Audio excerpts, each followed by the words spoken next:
Welcome back to the channel, everybody. Snake Doc here. I made that little short teaser video earlier in the week or on the weekend and told you I was going to have a new budget pistol unboxing. Picked it up just now, just got home, so we're going to do an unboxing on this. This is SDS is the one who's importing these now. It used to be Zenith, and several other people have imported these over the years. But these are made by Tisas, and these are the Zigana lineup.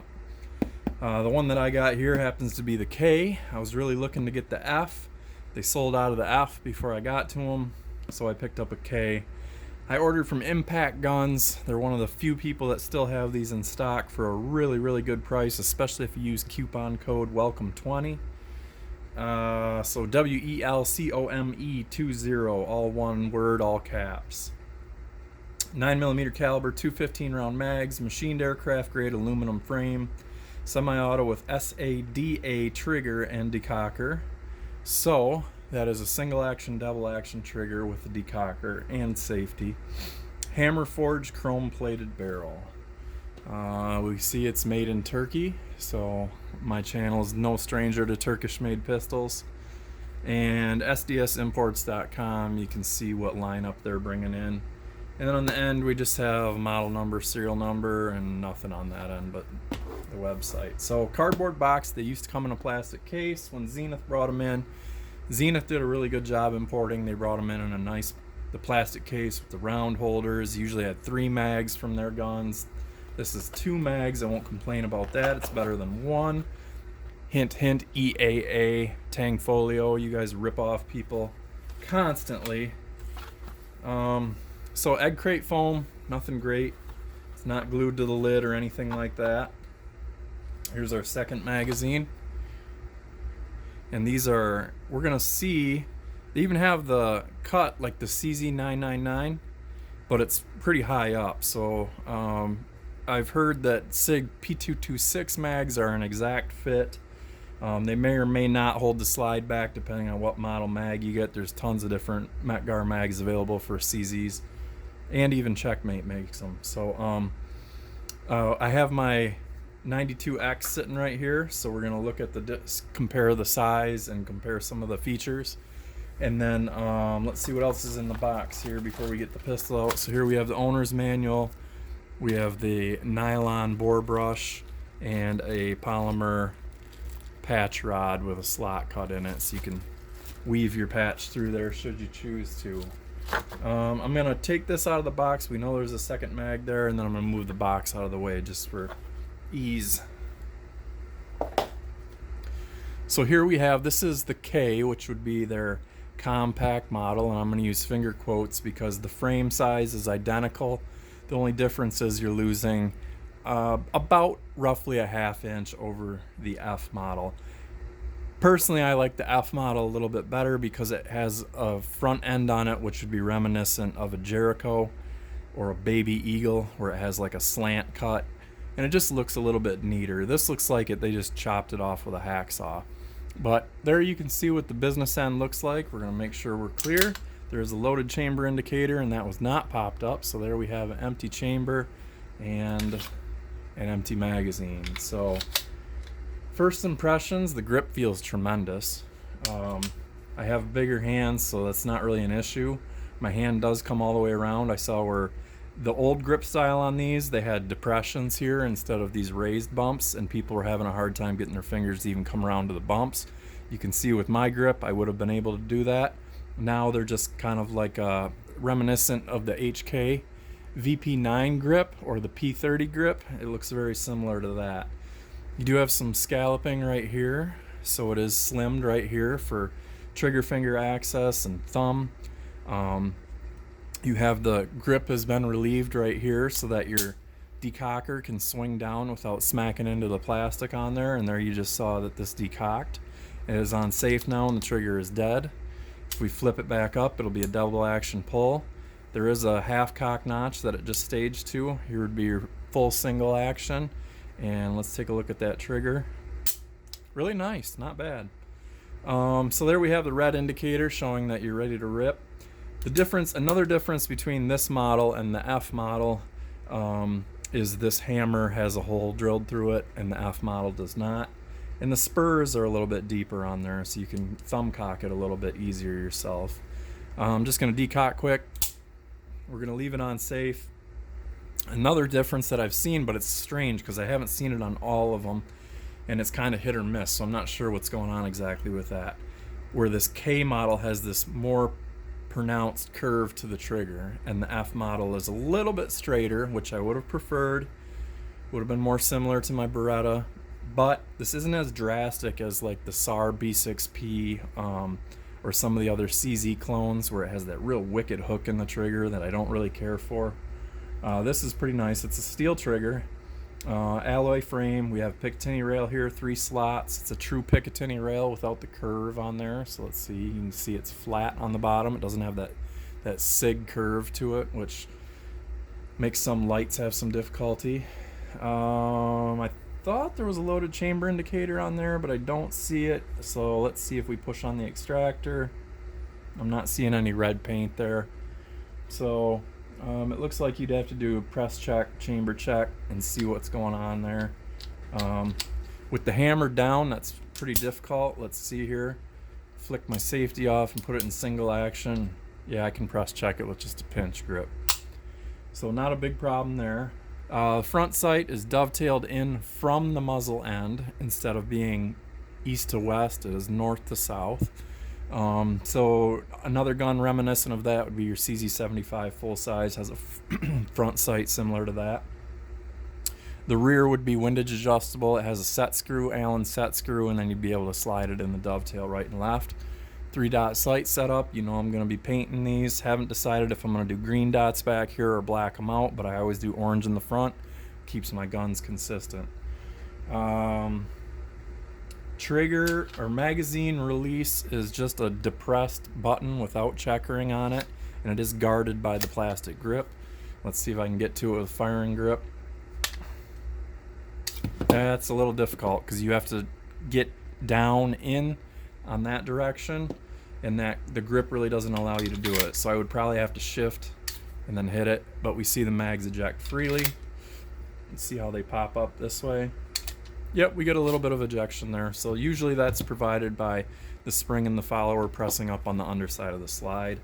There's nothing on the magazine that they can do to make it fire out other than that.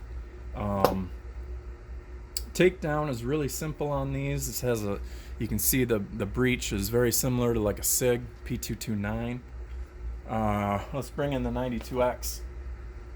There's 92X, so we see the safeties and the slide are almost identical.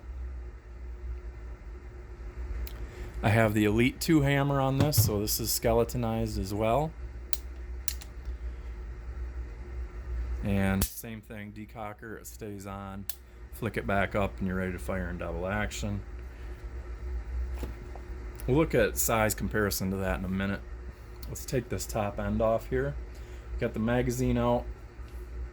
Just going to pull it back just a hair, rotate our takedown lever. We should be able to pull that top off without a trigger press. That's cool. Has a really nice stainless steel guide rod in it and a non-captured, this is just a round wire spring, not flat wire. And let's take a look at the barrel. The barrel, like we said on the box, was cold hammer forged and chrome lined. I don't know if we can get there. You can kind of see in there. Traditional style rifling. A somewhat dirty but pretty clean feed ramp. And a really nice solid feel to it. Look at that muzzle. It's really a thick-walled barrel, which is nice to see. And let's look at the inside of the slide real quick. So we have our firing pin block, which is right there. And the inside of the slide is very nicely machined. And the slickness on the slide feels really good. It sort of reminds me of the Grand Powers. Grand Powers have that just incredibly hand-polished slide before they finish it. And this one, the machine work is really well done. And so there we got the guide rod just pop back down into place. You always want to make sure that it is level with the slide and not down or up in any awkward position. Let's look at the frame. So we have nice long aluminum rails on there, reminiscent of a P22 series. We can see we have the trigger bar disconnect right here, and I don't want to slam the hammer down against the frame. Let's see here. So that arm that just pops up, that's going to be what hits your firing pin safety. And let's check the spring loaded. Yep, so that snaps down. The grip's not interfering with that in any way, and that's going to be your slide release. Let's put this top end back on.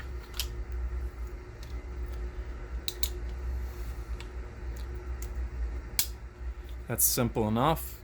Let's function check. Single, double, good to go. Let's check reset.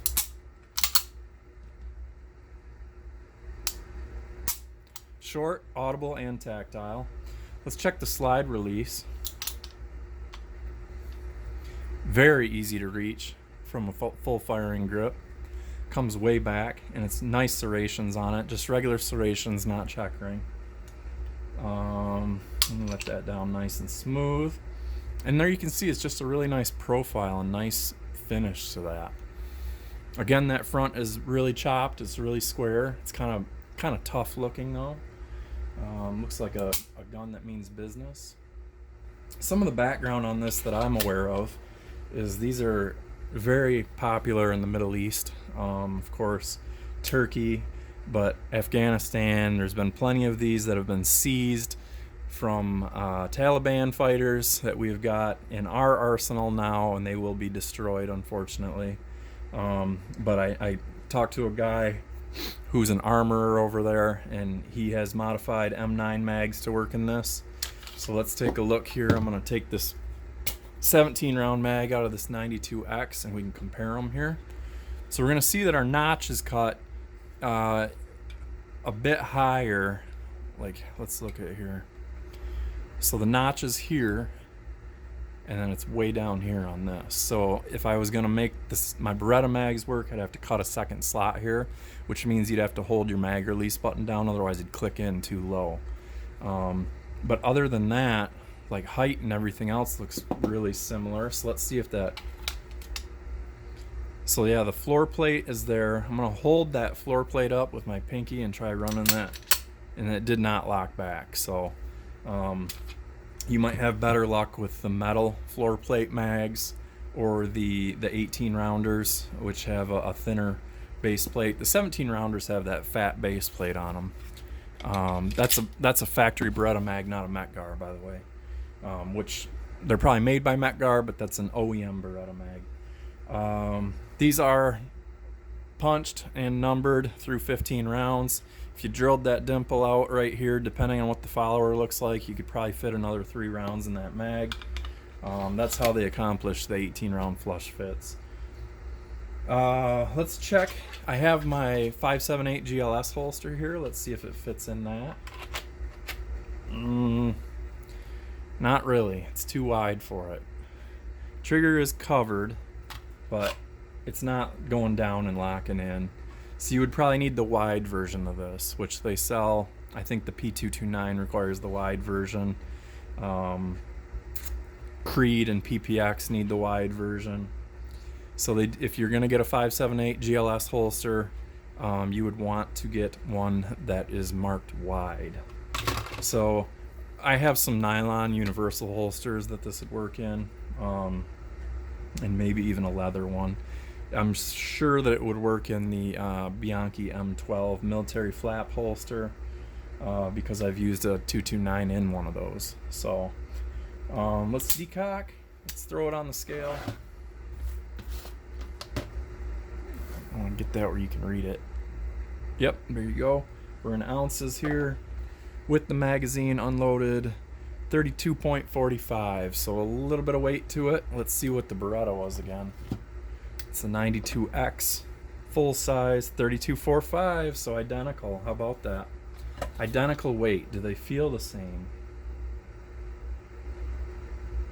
No, I would say the Beretta does feel lighter, and that may be because of where the weight is with the open cut slide and stuff like that. The weight may be more in the grip and the frame on this, whereas on this it's that really thick front slide, which would be great for recoil mitigation. The heavy front slide, sometimes if your spring's too strong here, your slide comes back really fast though, and then you start doing this. But if it's sprung properly, this should really be a soft shooter. So on this side you can see the grip protrudes a little bit farther because it is covering the external trigger bar. On this side it's a little bit shorter because you have your takedown lever right there. Takedown lever is not going to get in the way for me. On my grip I'm going to be in front of it. So I might put even a little piece of grip tape, a circular of grip tape right there just for a grip reminder. You see the back strap is vertical serration. Same thing on the front strap. Doesn't really do a whole lot. It's not aggressive or anything. Definitely nowhere near what the 92X is.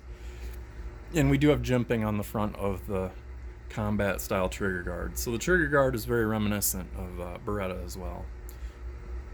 Hand feel, I would say, is very, very similar to the P229 and P226. Just the way that everything tapers, and then this little bit of a hump right here. That's sort of like the Jericho hump. That's what this feels like hand-wise. Control-wise, it's going to be more similar to a Beretta. It's very, very similar to a Beretta.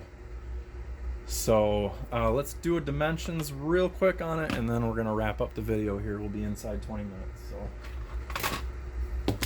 let's pull out the calipers. So our slide is under an inch. It's at 0.93. At the levers, 1.26. Grip width, 1.38. There you can see 1.38. And trigger reach in double action, 2.99. Let's try it in single. Single action is going to be significantly shorter at 2.62. Yeah, so again, another military built pistol out of Turkey.